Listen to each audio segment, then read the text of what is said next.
It's Patrick at Pals. Yep, that's an empty differential case. That means that we have to replace the ring and pinion on this vehicle. Why does that happen? Well, differentials used to be bigger than they are now, about a third so. So about a third of the size has gone away. That brings more heat into the differential, which breaks down the fluid quicker. It means you need to service them every 40,000 miles. It's imperative. Otherwise, you'll have to replace them like this customer.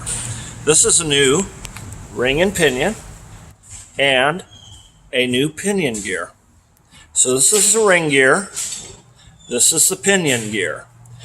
These two items wear out if you don't keep the fluid changed. If you have a rear-wheel drive vehicle, bring it to Pals. We'll service the differential so you don't have to buy costly replacement parts. See you soon.